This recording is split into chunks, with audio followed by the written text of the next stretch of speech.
할렐루야. 153 저녁기도에 오신 여러분들을 주님의 이름으로 환영하고 축복합니다. 오늘도 귀하고 복된 이 시간 하나님께서 우리 가운데 신실하게 일하심을 경험하는 귀한 복된 시간이 되기를 간절히 소망하겠습니다. 먼저 하나님의 말씀 보도록 합니다. 데살로니가전서 2장 11절부터 13절 말씀까지 보겠습니다. 데살로니가전서 2장 11절에서 13절 말씀입니다. 우리 같이 한 목소리로 다 함께 봉독하도록 하겠습니다. 시작.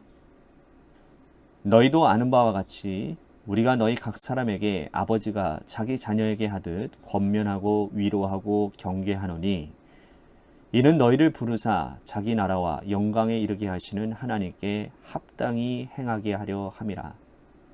이러므로 우리가 하나님께 끊임없이 감사함은 너희가 우리에게 들은 바 하나님의 말씀을 받을 때에 사람의 말로 받지 아니하고 하나님의 말씀으로 받음이니 진실로 그러하도다. 이 말씀이 또한 너희 믿는 자 가운데서 역사하느니라. 아멘. 농부는요, 농사 짓는 일에 최선을 다합니다. 논밭에 농작물과 관수를 기른 일에 자신의 몸과 마음을 다해서 수고하는 사람이 바로 농부입니다.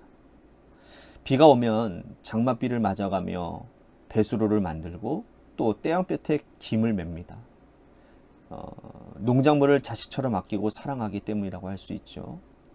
수확할 때가 되어서 많이 거두면 그는 세상의 모든 것들을 다 가진 사람처럼 이 얼굴에 웃음꽃이 핍니다.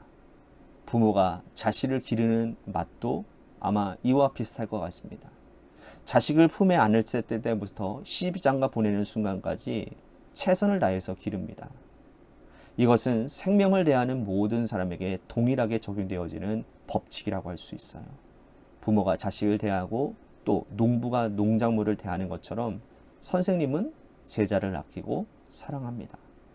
자, 같은 맥락에서 바울이 이 데살로니가 교인들을 가리켜서 너희는 우리의 영광이고 기쁨이다 라고 말을 해요. 여러분, 바울은 신약성경 27권 중에 13권이나 기록을 했습니다. 13권 중에 가장 먼저 기록한 서신이 바로 이 데살로니가 전서예요. 바울은 2차 선교 여행 중에 데살로니가 교회를 개척을 했습니다. 그런데 그곳에서 극단적 사고를 가진 이 유대인들이 있었고 바울은 그들의 괴롭힘에 견딜 수 없어서 떠나고 맙니다. 바울은 베레아를 거쳐서 아테네로 다시 고린도로 가죠. 그가 고린도에 가서 데살로니가 교회 성도들을 환난을 기억하며 쓴 편지가 바로 이 데살로니가 전서예요. 그러므로 그는 환난 가운데서도 믿음 잃지 않고 십자가 복음에서 떠나지 않은 이 데살로니가 교인들을 축복하면서 이 편지를 지금 기록하고 있는 것입니다. 그가 이 데살로니가 교회에 오기 전에는 빌립보에서 사역을 했습니다. 순탄하던 빌립보에서 고난이 닥쳤죠. 그는 고난을 닥친 데 이렇게 얘기합니다. 고난과 능욕은 감옥에 갇힌 일이었다고 말이죠. 그는 귀신 들린 여종을 고쳐준 적이 있었어요. 그런데 그 여종의 주인이 바울을 고발한 겁니다. 이유는 그런 거예요. 귀신 들린 여종이 점을 쳐서 자신이 수익을 얻고 있었는데 귀신을 내어 쫓는 바람에 자신의 수입처가 다 사라져버렸다는 겁니다. 그래서 고소해버린 거예요. 그래서 이 바울과 실라가 감옥에 갇혀서 하나님 앞에 열심히 기도하고 찬양하는 그 이야기 아시죠? 그러자 성령이 함께 하셔서 이 감옥터가 움직이고 옥문이 열려지게 됩니다. 발에 착고가 풀리고 수갑이 풀려졌어요. 바울 일행은 놀라운 기적을 힘입어서 간수에게도 전도를 하게 됩니다. 그 후에 이 바울과 실라는 디모데는 데살로니가로 가서 복음을 전하게 되는 거예요. 하나님께서 바울 일행에게 감옥에서도 은혜를 주신 것은 고난 중에서도 내가 너희와 함께 할 수 있다는 것을 알게 하려 하심인 거죠. 바울 일행은 이 빌립보 감옥에서 은혜를 바탕으로 데살로니가에서도 열심히 복음을 전했습니다. 데살로니가에는 교회가 없었기 때문에 그들은 성도 한 사람 한 사람을 전도했어요. 또한 그들에게 사도들의 삶을 책임지라 말할 수 없었기 때문에 바울 일행은 일도 하면서 2배로 열심히 복음을 전했습니다. 그러면서 사도 바울은 그렇게 얘기를 해요. 우리의 수고와 애쓰는 것은 너희가 기억해야 된다. 너희 아무에게도 폐를 끼치지 아니하려고 우리가 밤낮으로 일을 하면서 너희에게 하나님의 복음을 전했다라는 겁니다. 여러분, 바울은 복음 사역을 대충 했던 사람이 아니었어요. 생업을 위한 일을 하면서도 복음 사역을 했다면 여러분 2배나 열심히 일하지 않았겠습니까? 잠을 몇 시간 자지 못할 정도로 성실하게 열심히 복음을 전했을 겁니다. 그리고 그는 구체적으로 이 데살로니가 교인들을 위한 사역을 또 언급하고 있는 거예요. 그건 뭐냐면 권면하고 위로하고 경계했다라는 거예요. 자, 이 말씀은 뭐냐면 한 사람 한 사람을 정말 최선을 다해서 돌보고 섬겼다라는 뜻이에요. 바울은 여기서 각 사람이라고 표현을 하고 있습니다. 각 사람. 데살로니가 교회 전체를 대상으로 목회했지만 바울은 한 사람 한 사람의 삶을 살피며 권면하고 위로하고 경계하는 사역을 게을리하지 않았다라는 거예요. 그런데 이 수고가 하나님 앞에서 온전히 위로받는 일이 일어나고 말았다라는 것이죠. 바울이 생업을 위해서 돈을 벌어가며 복음을 전하고 각 사람을 권면하고 위로하고 경계하며 사역한 그 열매가 이 데살로니가라고 하는 교회의 열매로 나타나게 되어졌는데, 그들이 바울이 전한 말을 사람의 말로 받지 아니하고 하나님의 말씀으로 받았다라는 거예요. 여러분, 이것이 바울에게 얼마나 큰 위로와 힘이 되겠습니까? 말씀을 받아들이는 사람들을 보면요, 크게 두 부류예요. 하나는 사람이 전하는 말로 생각하는 사람이 있고요, 하나는 하나님께서 사람을 통해서 하시는 말씀을 받는 사람이 있다는 거예요. 바울은 이 데살로니가 교인들에게 감사하는 이유는 바울이 전한 이 복음이 사람의 말로 받지 아니하고 하나님의 말씀으로 받았기 때문이라는 거예요. 이것이야말로 하나님께서 그에게 주시는 가장 큰 기쁨이요 가장 큰 영광이라는 겁니다. 오늘 이 말씀에서 우리가 하나님께 사랑받을 수 있는 비결이 숨어 있다라는 거예요. 기록된 성경 말씀을 하나님의 말씀으로 받는 거예요.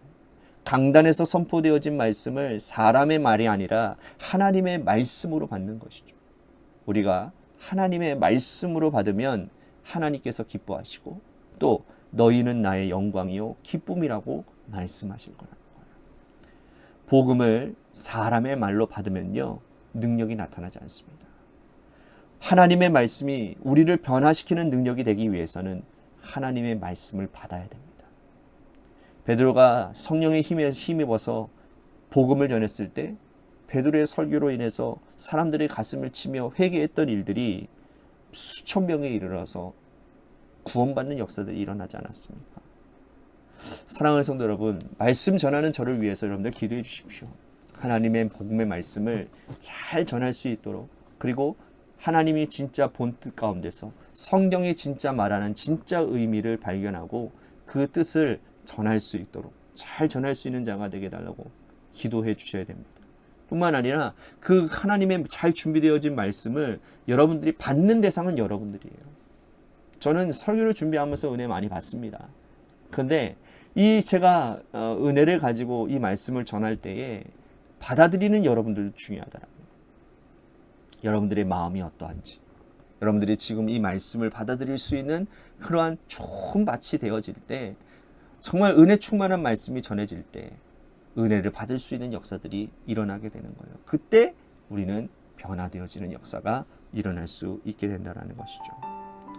기록된 말씀을 읽고 선포된 말씀을 들을 때 하나님께서 나에게 주시는 말씀으로 받을 수 있는 귀한 여러분들이 되시기를 바랍니다. 그러면 하나님의 말씀이 여러분들의 삶을 변화시키고 능력의 말씀으로 역사해 주실 줄로 믿습니다. 오늘 말씀 생각하면서 우리 같이 기도했으면 좋겠습니다. 하나님, 바울처럼 최선을 다해서 주를 위해 사는 삶이 되겠습니다. 또한 읽고 듣는 말씀을 하나님의 말씀으로 받겠습니다. 오늘 말씀 생각하면서 기도했으면 좋겠습니다.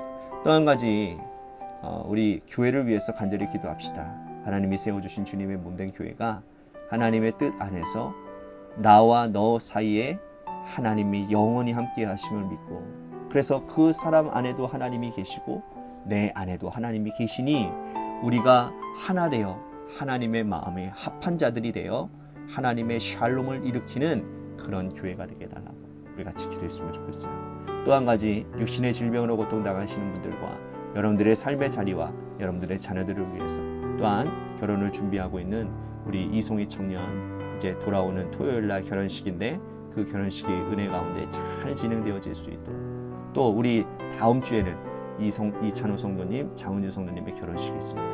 그 두 내외도 하나님이 함께 하셔서 잘 진행되어지고 그리고 결혼식 이후에도 하나님이 그 가정을 잘 지켜주시고 하나님의 선한 뜻이 드러나는 그런 가정으로 세워져가는 은혜가 있게 해달라고 우리 같이 기도했으면 좋겠습니다.